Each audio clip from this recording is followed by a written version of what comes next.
Listen, right now, your pocket might be empty, your bank app might be a tiny horror show, and you might be tired of people telling you that money is the root of all evil, or that success is only for lucky people. Good. That tiredness is useful. It means something inside you is ready to change. If you keep doing what everyone else does, you will get what everyone else gets. If you want something different, you must think differently. That is the entire point of financial thinking. Wealth begins in the space between your ears. Most people treat money like a set of rules handed down from an ancient tribe. You need a degree, you need to play it safe, you need to wait. Those are myths dressed in authority. Societies teach us stories because stories are easy to pass on, but stories are not strategy. You were fed beliefs about money long before you understood why the person feeding them believed them.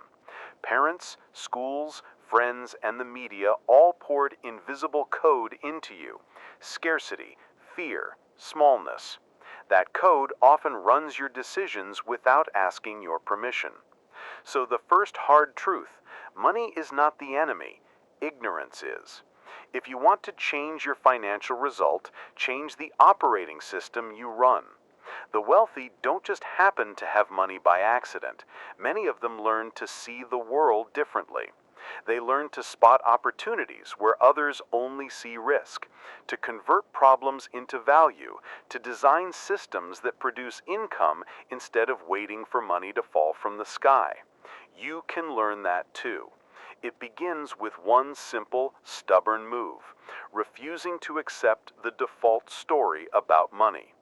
Ask yourself, which of the stories you tell about money are actually true, and which are simply comfortable excuses? I don't have time. I don't have talent. I'm not lucky. Those are emotional shortcuts that protect you from trying. Replace them with questions that open doors. How can I learn this skill? Who can I meet who knows more than I do? What one small action could move me toward more income this week? Small questions, big consequences. There are two lenses people use to look at money. One is scarcity, the belief that there is only so much for everyone, so grab your share and defend it. The other is abundance, the belief that value multiplies when offered, that your creativity and effort can create more than you imagined. Scarcity makes you hoard, hide, and play zero-sum games. Abundance makes you create, collaborate, and invest in ideas that grow. Which lens are you wearing right now? Most people wear scarcity by default. It's the comfortable theft of possibility. Switching lenses is not mystical, it's practical. Begin by training your attention. When you hear yourself say, "I can't," stop. Replace that phrase with, "How could I?" Then spend 15 minutes a day generating possible answers, no judgment, just possibilities. This trains your brain to search for solutions instead of rehearsing problems. The brain is a pattern machine. Tell it to look for opportunities, and it will show you small openings everywhere. A freelance client who needs help, an outdated process at work you can improve, a conversation that turns into a partnership. Opportunities are not rare, your eyes are. Another crucial move: define what wealth really means for you. The world will shove definitions at you: big houses, fancy cars, status symbols. Those are signals, not the engine.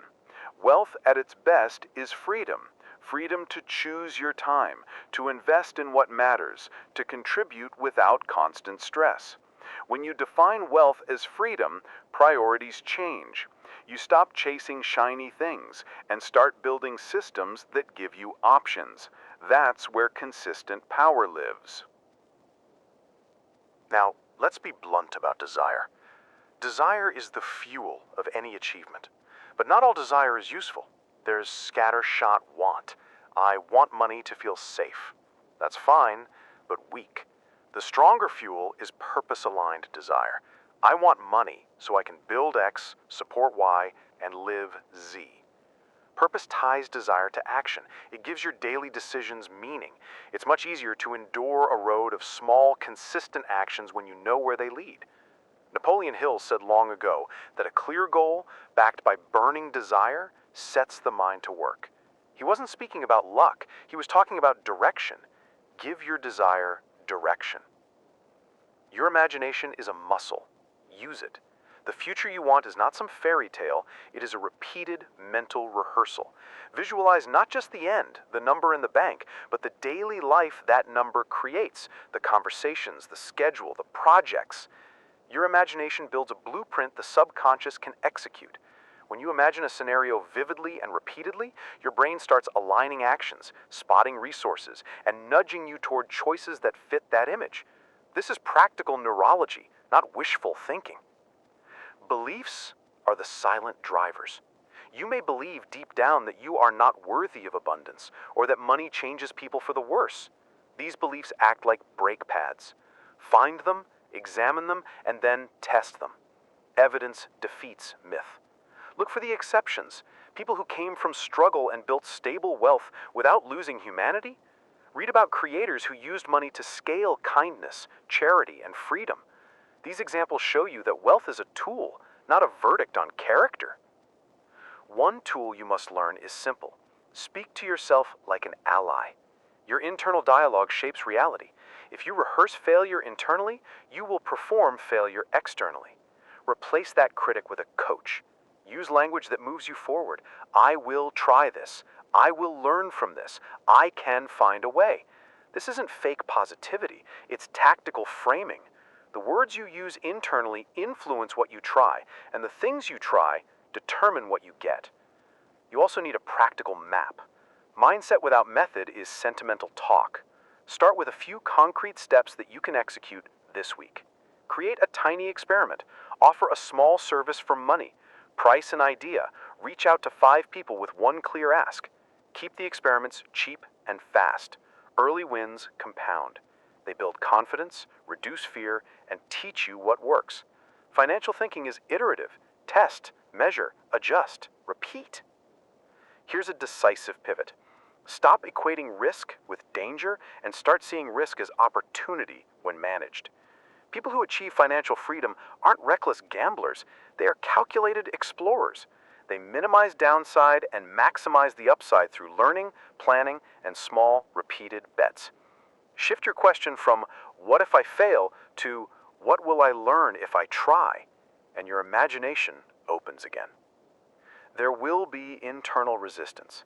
It shows up as procrastination, as endless planning, as the polite voice of caution. That resistance is not your enemy, it's data. It signals what you care about and where your fear lives. Respect it, then outwork it. Discipline is built by simple, repeated acts. Show up today for 12 minutes. Do the hard thing for 12 minutes. Success doesn't require huge epiphanies. It requires consistent micro decisions that align with your values. One final truth for this part.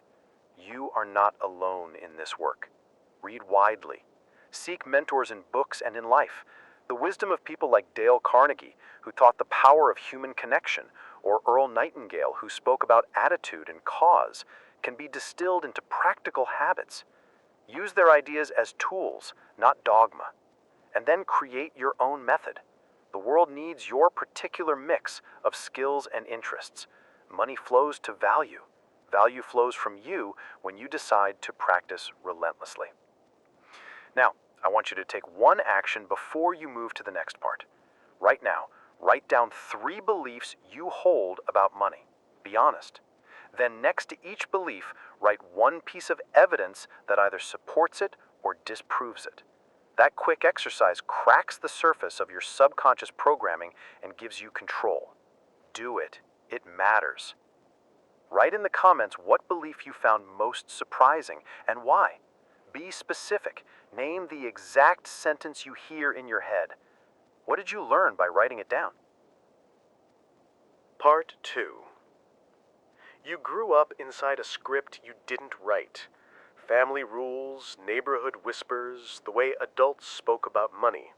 These small moments stacked into a program that now runs large parts of your life. The problem isn't that you were taught. The problem is you never audited the lessons. Beliefs about money hide in gestures, in the way your parents reacted to bills, in the jokes about not being able to afford it, in the silence when someone mentions a raise. Those are not neutral facts. They are fingerprints on the hard drive of your mind. So, let's do the audit. First, don't be kind to the comfortable story.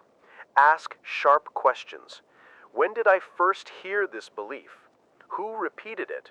What emotion shows up now when I think about money? Often you'll discover a pattern, a fear passed down like an heirloom. Poverty scripts are contagious. Money is scarce. Rich people are selfish. If I get rich, I'll lose my friends. Each one serves a purpose. It kept someone safe in the past, but now it might be holding you hostage. Recognize 3 common money viruses. 1. Scarcity guilt, the sense that wanting more is greedy. 2. Safety addiction, sticking to the comfortable because unpredictability scares you. 3. Identity lock, believing your worth is fixed and incompatible with wealth. You may recognize only one of these, you may carry all 3. The point is to name them. Naming is only step 1. You must test each belief like a scientist, not like a victim. Create small, safe experiments that challenge your script. If you believe, I can't sell anything, then sell something small and track the results. Offer a tiny product or a service to one customer, price it low, and deliver excellence. If the belief is, I'll lose my friends if I get rich, then accept a modest increase in income and observe. Do friendships crumble or simply adjust? The experiments teach you faster than thinking ever will. There's a practical language trick you can use immediately. Swap I can't for not yet. I can't invest becomes not yet. Here's my plan to learn. I can't negotiate becomes not yet. I will role play 3 times this week. Not yet keeps you honest without cementing defeat. It flips the script from identity to process. Who you are is not a finished product, it's a work in progress. Your subconscious is not an enemy. It's a powerful ally when you give it clear instructions. But it listens in pictures and repetition, not logic. That's why mental rehearsals, micro habits, and rituals beat 5-hour seminars. If you want to rewire, do daily actions that whisper the new story to your brain. Keep a money diary where every day you write 1 sentence about abundance. Today, I created value for someone and was paid for it. Record tiny wins, even pocket change wins. The brain prizes repetition. Over 30 days, those sentences build a new pathway. Use visualization with sensory detail. Don't just imagine having money. Imagine the sound of the door of your studio opening, the rhythm of calls from clients, the smell of the coffee you'll buy for focus, the exact sentence you'll speak when you pitch an idea. Your body cannot tell the difference between a vividly imagined practice and a real one, and your nervous system prepares you for actions you've rehearsed. That's how top performers prime performance. You can use the same practice for financial skill. Language matters. Put a label on the old belief and then argue against it like a lawyer. If your inner voice says, you don't deserve success, write a counter-evidence list. Gather 3 facts from your life that disprove that claim. Maybe you learned a trade, supported someone, or solved a persistent problem. Evidence is a brutal myth killer. When conflicting narratives exist, your brain will keep the one with more evidence. Build that evidence. We must talk about guilt, because it's a stealth saboteur. Guilt about money often shows as a desire to hide your progress. You earn more and then downplay it. You refuse raises, or you sabotage opportunities. Guilt usually masks a belief that generosity is the only moral way to use resources. Generosity is noble. Misapplied guilt is crippling. Reframe giving as multiplier energy. You give from abundance, not scarcity. Test this. Commit to a small, regular act of generosity that costs you little but feels meaningful. Observe whether giving actually expands your sense of plenty instead of draining it. Practicality is the backbone of transformation. Start tracking money not to shame yourself, but to understand patterns. Keep 2 lists for a week. One of every cent you spend and one of every minute you spend on money-creating activity. Don't judge, just record. That clarity exposes leaks, subscriptions you forgot, hours wasted on low-return tasks. Then choose one leak to fix. Small redirections compound. Build rituals to anchor your new identity. Rituals are tiny, consistent behaviors that say, I am becoming someone who manages wealth. Examples: a 10-minute morning finance check where you review goals and a single metric. A weekly 30-minute learning session where you study one aspect of money. A monthly call with an accountability partner to report progress. Rituals make identity less aspirational and more operational. You also need a social environment that supports growth. If your circle mocks ambition or clings to scarcity narratives, you'll either dim your light or become isolated. Seek at least one person, a mentor, a peer, a community who speaks the language of possibility. If you can't find one locally, find one in books or online. Read profiles of entrepreneurs who built wealth by creating value, or listen to conversations where people discuss strategy instead of fear. Carnegie taught that influence grows with genuine interest in others. Apply that to building your network. Be curious, add value first, and slowly claim your seat. When it comes to rewiring beliefs, time frames matter. Don't expect a single epiphany to finish the job. The mind rewires on cycles. Plan experiments for 90 days. 90 days is long enough to create a habit, but short enough to stay hungry and adaptable. Set a single measurable financial behavior to practice each 90-day block, saving a fixed percentage, reaching out to 10 potential clients, launching a side offer. At the end of the period, analyze ruthlessly and iterate. One practical exercise: the money interview. Sit down with someone in your family and ask them 3 questions. What did money mean to you growing up? What was a memory that shaped your attitudes? What advice would you give me now? If family conversations aren't safe, interview a friend, mentor, or even record your own answers.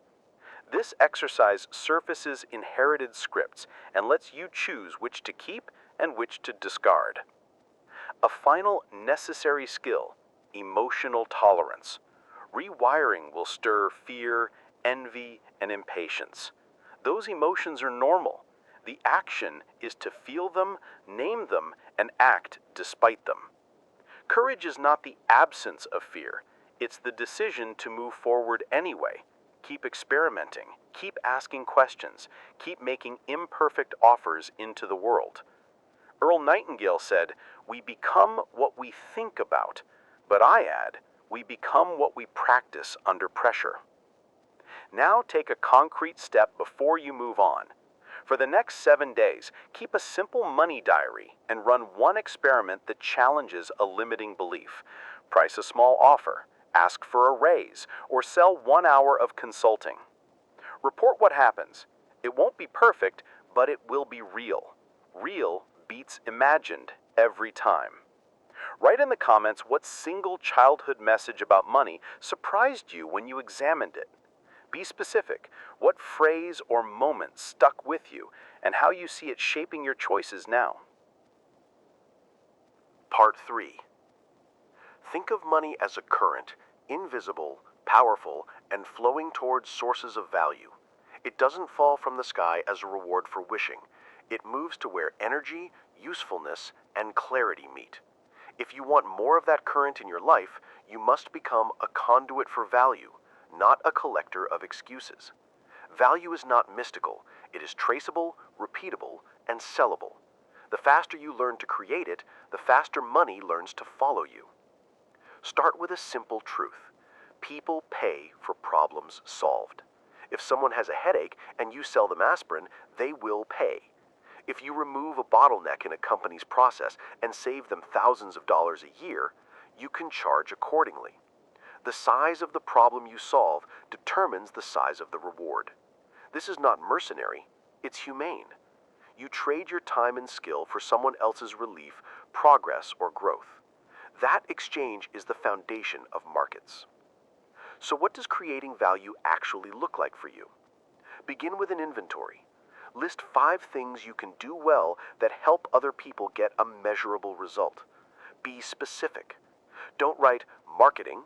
Write a one-page sales letter that increases conversions by 10%, or organize weekly social posts that consistently bring 3 qualified leads. Precision makes value tangible. Now, next to each item, write one way you could charge for it: hourly, project fee, subscription, or equity. Think about leverage. How can you make one action create repeated income? Leverage is the multiplier. Time alone is limited. Leverage turns your minutes into a machine. There are 4 common levers: systems, people, products, and capital. Systems automate repeated tasks, so 1 hour of setup can replace 10 hours of manual work. People multiply output when you lead them. Products scale. A digital course sells once and serves hundreds. Capital allows you to buy time or tools that expand your reach. Identify which lever fits your offer and start small. Build a repeatable checklist, system. Teach someone to do part of the work. Record a template or course, product. Or use a small budget to amplify reach, capital. Pricing discomfort is part of growth. Too many talented people undercharge because price feels like vanity. It's not. Price communicates value. If you deliver high impact, charge accordingly. The right price filters out low-commitment clients and attracts people who value your solution. Test your price in steps. Offer a pilot at a modest fee, document results, then raise the price for the next client. Every price increase demands better evidence. Every increase trains you to demand more of yourself. Confidence that you are worthy of charging comes from 2 sources: competence and evidence. Competence grows with practice. Evidence grows with testimonials, case studies, and repeat clients. Create a feedback loop. Deliver, document, ask for a short testimonial, refine. Evidence becomes your currency when you negotiate higher fees and larger projects. Keep a wins folder, a simple document where you collect outcomes, numbers, emails, and screenshots. When fear whispers, "You're not ready," open that folder and read the facts. Value creation is also a social skill. People buy from people they trust. Sharpen how you explain benefits, not features. Don't say, "I build websites." Say, "I help local shops increase walk-in customers by showing their best offers online." Lead with outcomes. Use stories that show transformation. The human brain responds to narrative. One short, vivid case study sells more than a page of features.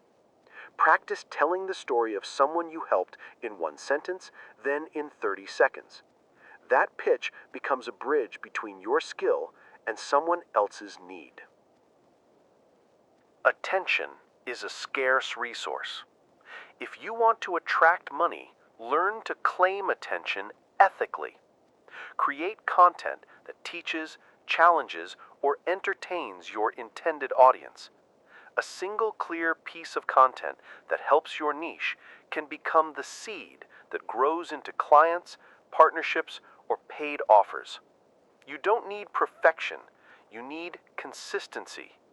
Decide on a format you can sustain: a weekly note, a short video, a thread, and commit.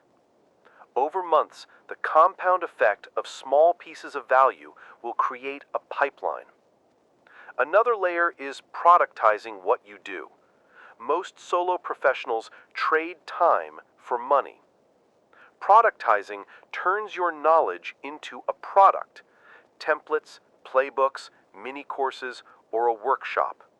Products allow you to sell without trading hours. Start with a simple paid template or a 1-hour group session. Price it low enough to attract early buyers and use feedback to iterate. Product revenue is not vanity. It builds credibility and creates a base for scaling. Then there's the art of negotiation. Not aggressive, but principled. Negotiation is a conversation where both parties leave better than before. Prepare by knowing your outcomes, your bottom line, and the value you deliver. Practice framing your ask around outcomes.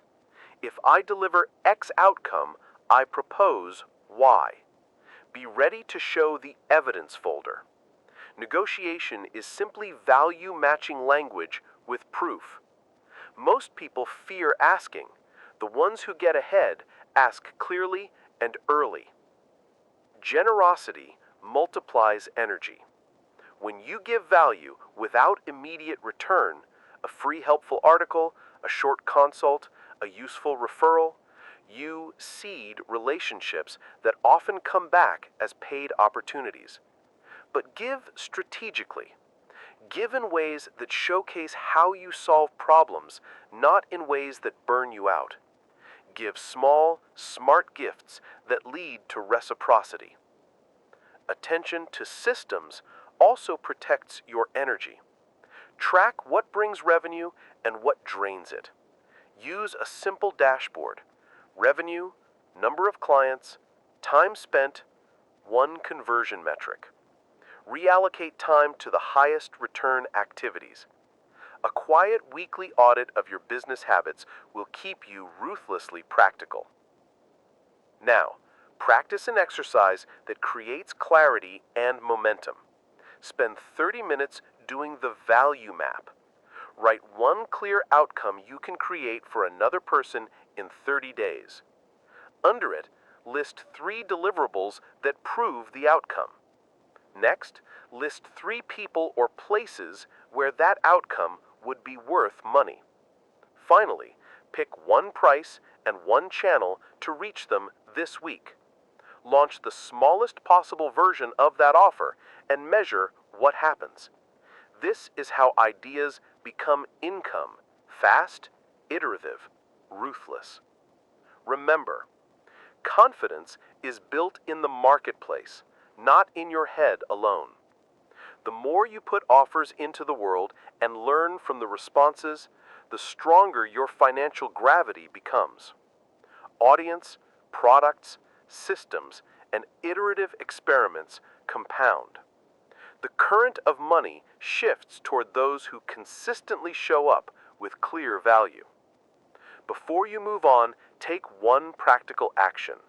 Create your wins folder and add one concrete outcome from the last 6 months. Even small wins count. Then draft a 1-sentence offer that describes the result you can deliver in 30 days and pick a price. Put it in your calendar to pitch to 3 people this week. Write in the comments what single offer you can make in the next 30 days. Be specific. What outcome will you deliver? Who will pay? And what will you charge? Name it. Commit publicly. Part 4. Right now, most people confuse being busy with being productive. You scroll, open tabs, attend meetings, and feel accomplished, and your bank balance yawns. That ends now. Financial thinking at the level of practice is ruthless about time, attention, and systems. If wealth is a current, your daily habits are the dams and channels that either let it flow or block it. Want money to flow? Build the channels. First, plan like a scientist, not like someone hoping for miracles. A plan is not a prophecy, it's a set of experiments with timelines and measures.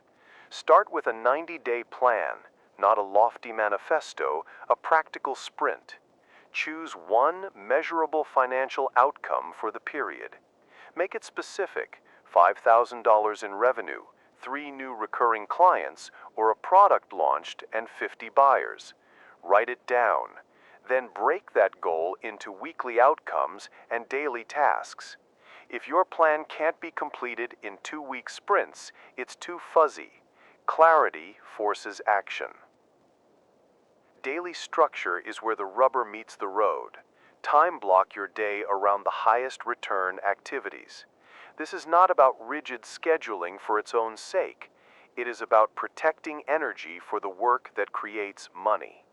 Block deep work time where you do the most important, creative, revenue-generating tasks without interruption. Smaller tasks, emails, administrative chores, social media scrolling, go into short, scheduled windows. The human brain thrives on focused effort. You will do more meaningful work in 3 focused hours than 8 scattered ones. Flow is not a mystical state for lucky creatives. It's a disciplined alignment of challenge and skill where hours stretch and results jump. Create the conditions: clear objective, minimal distraction, and an escalating challenge. Use the environment to your advantage: a specific space, a playlist that signals focus, a timer that protects the block. When you enter that zone, your work becomes a magnet for results. Protect it zealously. Say no to shallow tasks during your flow hours. The world will not collapse because you guarded your best time. Your bank account will thank you. Productivity is less about doing more and more, about doing the right things. Use the 80-20 lens. Which 20% of your activities generate 80% of your income? Identify them, amplify them, and ruthlessly cut the rest. If following that ratio feels harsh, think of it as trimming dead weight to let your idea fly. Small, consistent focus on the highest value tasks compounds faster than 1,000 unfocused efforts. Systems are your autopilot. A single repeatable system for client intake, invoicing, delivery, and follow-up saves hours and prevents leaks. Build simple checklists and templates for repetitive work. Proposal templates, onboarding emails, delivery checklists. Automate where possible. Invoice automation, scheduling tools, basic funnels that capture leads while you sleep. Systems buy you the most precious resource: time. To invent new value, entrepreneurs who scale are not smarter. They designed repeatable systems that others can run. Do more with less by leveraging other people and tools. Outsource low-value tasks, even small ones. If a task that costs you an hour can be done by someone else for a fraction of the cost and frees you to do an hour of high-return work, outsource it. Hire slowly, delegate clearly, and standardize processes so the people you bring in can produce reliably. Think of yourself like a conductor. You coordinate instruments rather than play every note. Entrepreneurial thinking is not only for business founders, it's a way to spot opportunities in any role. Ask market questions constantly. What problem could I solve for my colleagues, clients, or industry? Where is friction and how can it be simplified? Entrepreneurs turn friction into cash by offering solutions that others find worth paying for. Train your eyes on frictions and your hands on small offers that solve them. Creating opportunities often means creating the right visible signals. Share your work. Publish a short case study, present a mini workshop, post a clear offer. Visibility is not vanity, it's a lever. People cannot pay you for what they don't know you do.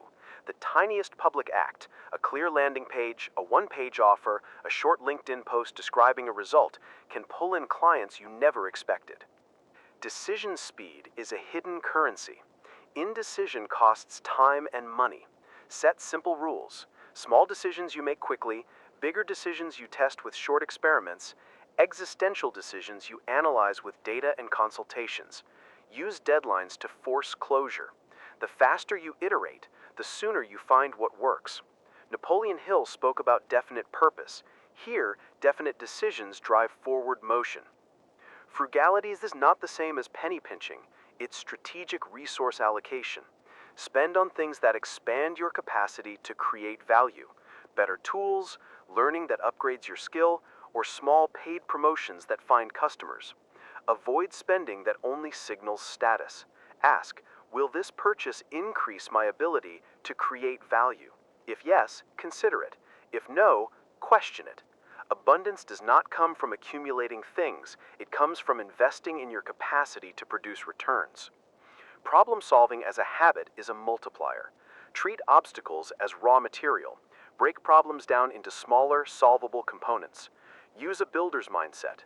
Prototype fast, test, learn, and iterate. When you encounter market resistance, a product that doesn't sell, a pitch that flops, extract the lesson, tweak the offer, and relaunch. The fastest way to mastery is repeated cycles of making, measuring, and improving. Keep simple metrics. You don't need a dashboard the size of a startup's. Track a handful of key indicators that directly link to your financial goal. Leads per week, conversion rate, revenue per client, and time spent on revenue activities. Monitor weekly and adjust. Numbers speak plainly. They spare you the fog of feelings. Creativity at scale is disciplined. If your work relies on fresh ideas, create a regular ritual for idea generation and capture. A weekly idea deep dive where you produce 10 new ways to serve your audience forces novelty. Then, test the best 2. Market feedback triages which ideas deserve scale. Resilience is non-negotiable. Failure will come and it will sting, but each failure is data. Create a short post-mortem ritual. What did you learn? What will you change? And what test will you run next? This turns pain into momentum. The people who win financially are not those who avoid failure. They are those who convert it into learning at scale. Now, a concrete exercise. This week, design the minimum viable offer. It should be one clear result you can deliver in 30 days for a single customer. Specific outcome, 3 deliverables, 1 price, and 1 channel to reach them. Make the price real. Make the offer public. Pitch it to 3 people this week. Track responses, note objections, and iterate. This single small act moves you from theory into the market. Before you move to the final part, take the practical step. Map your week into time blocks and protect at least 3 flow blocks for revenue-generating work. Create one system, a template, checklist, or automation that saves you 1 hour a week. Share what system you built in the comments. Name it and how much time you expect it to save. Then tell us, what one offer will you launch in the next 30 days? Be specific. Part 5. This is the part where the work becomes a life. You've learned to notice the stories that held you back, to test beliefs, to create value, to build systems and offers. Now you integrate all of that into a way of living that keeps the current flowing, not occasionally, but as a steady, honorable stream. Financial thinking as an identity means you no longer treat money like an emergency. You treat it like weather, something to forecast, adapt to, and occasionally dance in. Start by building your inner fortress. Financial storms will come. Markets change. Projects fail. People leave. Your inner fortress is a set of practices that anchor you. Routines for energy, rituals for clarity, and rules for how you behave when things go sideways. Energy is the real currency. Without sustained physical, mental, and emotional energy, no strategy survives. Protect your sleep. Move your body in ways that clear your mind, and practice micro-meditations, 3 deep breaths, 5 minutes of focused planning, whatever resets your nervous system. These are not soft choices, they are foundational business decisions. Balance is not a slogan, It's a set of guardrails you place around your life so growth doesn't devour the parts of you that matter. Create explicit boundaries, work hours that preserve relationships, a weekly reconnection ritual with someone who keeps you human, a quarterly pause to review values and goals. Ambition without guardrails becomes an appetite that eats your health, your friendships, your joy. You want sustainable abundance, not a sprint that burns out into regret. Generosity and gratitude are not optional extras, they are accelerants. When you give thoughtfully, your time, your network, your resources, you create reciprocal currents that return in surprising ways. Give not because you feel guilty, but because abundance compounds when you share it. Gratitude trains your mind to notice what's working, and noticing what's working changes the kinds of risks you take. Track one gratitude a day that ties to your work, the client who was honest, the lesson from a failed offer, the insight that saved time. Those tiny acknowledgments become the lattice that supports larger wins. Invest in people more than you invest in assets alone. Relationships are enduring engines of opportunity. Mentor someone younger. Nurture a peer. Keep a small circle of people who tell you the truth. Dale Carnegie taught that influence grows when you show genuine interest in others. Apply that relentlessly. The most sustainable businesses and careers are networks of trust. Protect those networks. Show up. Make introductions. Be the person who returns calls. Long-term thinking is your secret weapon. Most of the world chases fast wins because they confuse movement with progress. True wealth compounds when you make small, smart choices repeatedly over years. Consistent saving, learning a market, delivering excellence to clients who become raving fans. Create a 5-year framework. What skill will you own? What system will you automate? What audience will you serve? Then work backward in 2-year, 90-day, and weekly increments. Compound interest is a literal financial law. The principle applies to reputation, skill, and relationships as well. Legacy matters. Ask what you want your life to mean when someone tells your story. Financial thinking can be selfish, or it can be generous and legacy-oriented. Build a life that allows you to contribute without depletion. That might mean building structures so your giving is strategic, or mentoring people so your impact scales beyond single gifts. Legacy isn't only about money, it's about the patterns, principles, and people you leave stronger than you found them. Practice fiscal clarity. Systems that keep money organized are invisible power. Simple rules: automate savings, separate personal from business accounts, and set regular reviews for your cash flows. You don't need complexity, you need discipline. When you can read your financial position in 10 minutes, you make decisions from power, not panic. Create guardrails, emergency fund targets, a rule for reinvesting profits, and a threshold for taking on debt. These guardrails protect your freedom to act. Create a learning agenda that never stops. The market you sell into today will morph. The skills you need will shift.